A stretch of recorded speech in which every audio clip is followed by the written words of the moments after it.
you mentioned the indigenous language of was it the Aztecs or the Mayans? Both of them. Both of them. Mm-hmm. You said it was connected to an old Hebrew, ancient Paleo-Hebrew.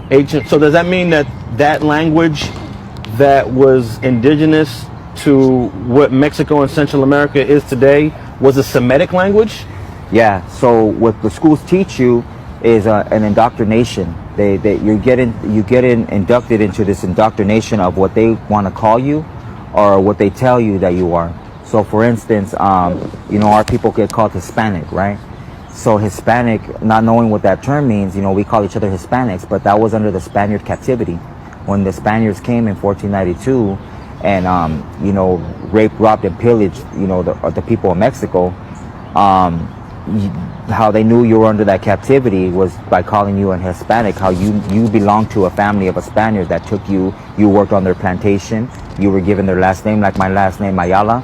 That comes from whatever captivity my family got taken into, and maybe we have to work on fields, whether it was picking, tobacco or whatever that family had us doing. That's what we did. Now Latino is different.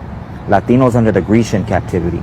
That's if you were Latino, or how they differentiated the both of them is Latino actually meant that your bloodline dated back to a Grecian or a Greek, and people that are from down south, Guatemala, El Salvador, just South America, they're not Latino. Their dads aren't Greek. We're still of this brown race. Like they call, black people or African Americans that are here now Africans, and they're not from Africa. They actually just got taken into captivity in Africa while fleeing Israel. Africans are Hamites. They're from the tribe of Ham.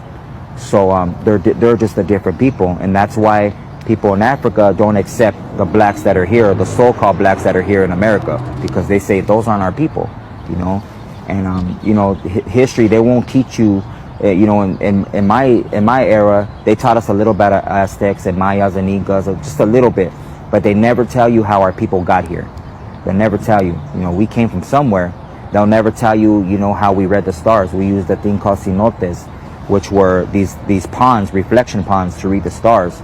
While Columbus was looking up at the stars, trying to read them, trying to find these holy people that had a blessed land that was promised to them, full of riches and rich soil and all this and that, he was looking up at the stars, and he didn't know how to use geometry using the reflection ponds, and that's how we got here.